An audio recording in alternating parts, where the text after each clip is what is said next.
As the most visible source of energy on earth, the sun has been venerated as the original god for millennia by cultures across the world. As Helios in Greece, Sol in Rome, Osiris in Egypt, Mithra in Persia. In India too, countless Hindus begin their day by reciting the famous Gayatri Mantra at sunrise.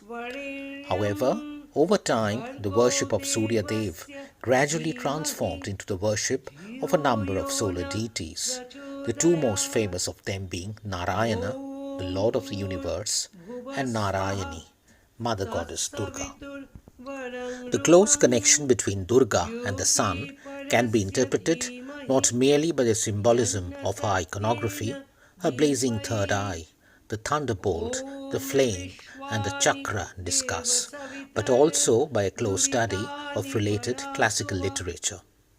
It is interesting to note that the episode of Rama offering prayers to the sun god just before the final battle with Ravana, described in Valmiki's original epic, was replaced by the legend of Rama worshipping Durga when Krittibash composed the Bengali Ramayana in 1480.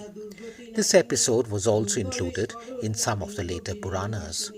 Also to be noted is the fact that the 5th century Devi Mahatmya, the prime liturgy during the 9 nights of the autumnal festival, and the key source of the classical philosophy around the goddess, forms but a small part of the larger Markandeya Purana, which was composed as a mythology of the sun and his son Savarni, the 8th Manu, ruler of the cosmic cycle. The autumnal festival occurs when light and darkness are equal on the earth.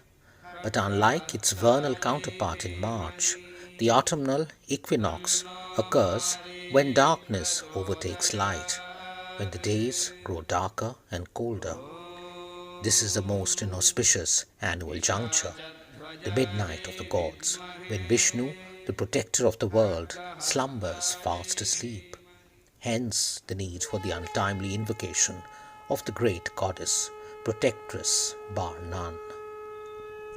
Durga by no means was the only sun goddess known in history.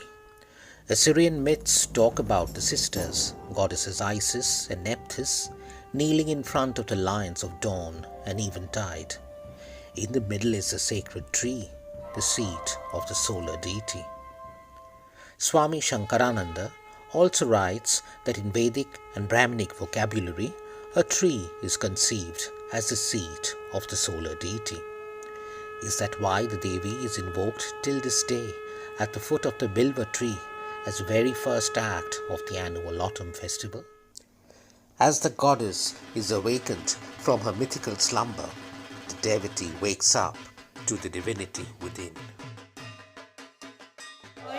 रावणस्य वधार्थाय रामस्यानुग्रहाय च अकाले ब्रह्मणो बोधो देव्यास्त्वयि कृतः पुरा अहमप्याश्विने तद्वद् बोधयामि सुरेश्वरीं धर्मार्थकाममोक्षाय वरदा भव शोभने शक्रेण संबोध्य स्वराज्यमाप्तं तस्मादहं त्वां प्रतिबोधयामि यथैव रामेण हतो दशास्य तथैव शत्रून् विनिपातयामि देवी चण्डात्मिके चण्डी चण्डविग्रहकारिणी बिल्वशाखां समाश्रित्य तिष्ठ देवी यथा सुखम्।